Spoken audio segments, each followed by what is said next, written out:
मी मनापासून आमचे मुख्यमंत्री आदरणीय श्री देवेंद्रजी फडणवीसचे अभिनंदन करतो आणि महाराष्ट्राचे 12 करोड लोकांची तर्फे धन्यवाद पण देतो की त्याने एक अतिशय चांगला निर्णय, त्यांच्या निर्णयाची एक मोठी मल्लिका आहे. त्यामध्ये एक अतिशय अजून एक चांगला निर्णय त्याने घेतला आहे की लव्ह जिहाद देशामध्ये आणि महाराष्ट्रामध्ये मुंबईमध्ये एक मोठी प्रॉब्लेम झाली आहे.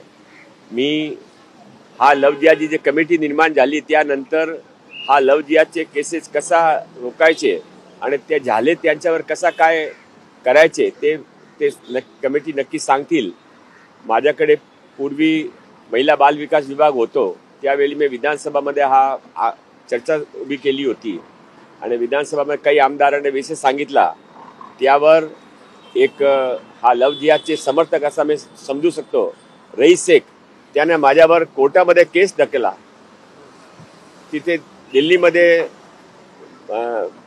बाल गृहामध्ये त्याने माझी विरोधामध्ये शिकायत केली.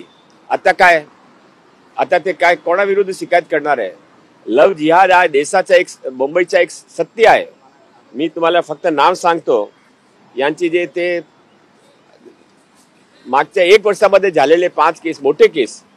श्रद्धा वालकर, आफ्ताब अमीनने त्याने दिल्लीमध्ये मर्डर केला, 56 तुकडे केले. रुपाली चंदन सिवे, इक्बाल शेख त्याने तिथे आपल्या चेंबूरमध्ये मर्डर केला. पूनम क्षीरसागर, निजाम खान याने मर्डर केला. यशस्वी शिंदे, दाऊद शेख उरणमध्ये राहत होती त्याने मर्डर केला. मलाडमध्ये राहत होती सोनम शुक्ला, त्याने मदत केला साहिब अन्सारीने.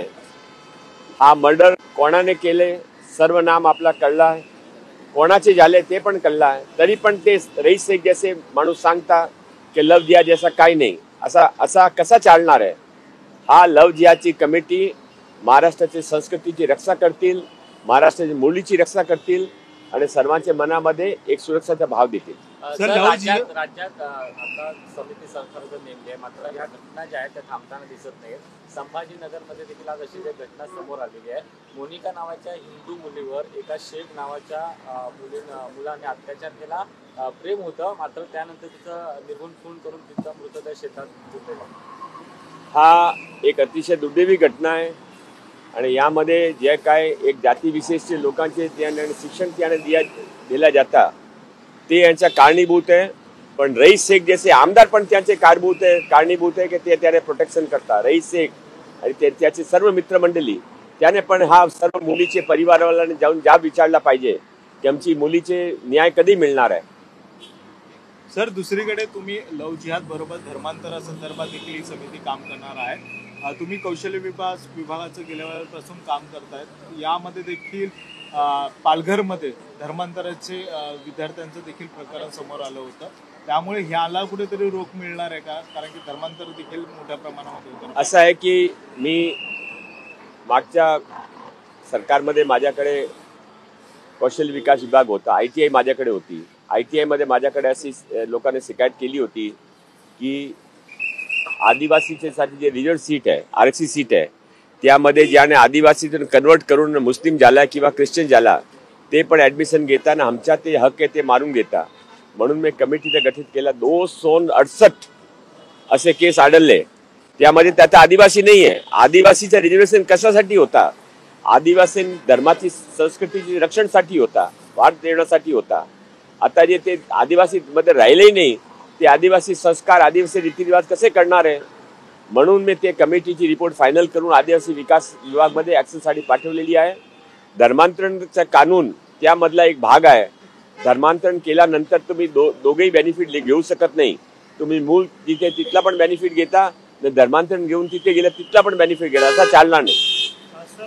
या कायद्यामध्ये आता हा कायदा प्रस्तावित आहे, तर यामध्ये साधारणपणे काय कशा प्रकारची शिक्षा असावी अशी तुमची मागणी आहे? ते आता सरकार बघतील. आता मी ते बात सांगू शकत नाही. आता कायदा इन प्रिपरेशन आहे. कायदा एक वेळ झाला तर सर्वांना कळेल.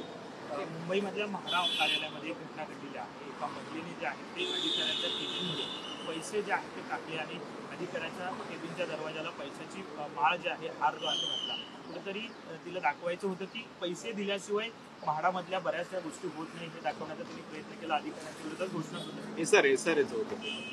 असं आहे ज्याने केल्या त्यांच्या मनामध्ये काय मला माहीत नाही, पण माझ्या मनामध्ये असं आहे की एकाच कधी कोणी अधिकारी असा केला असेल तर त्यामधून सर्व डिपार्टमेंटने किंवा सरकारने आपण बदनामी करता हा काही चांगली गोष्ट नाही आहे. सरकार आहे, पोलीस आहे म्हणून देश चालत आहे. एक वेळा लोकांच्या पोलीसवर सरकारवर विश्वास उठला तर प्रॉब्लेम वाढतील.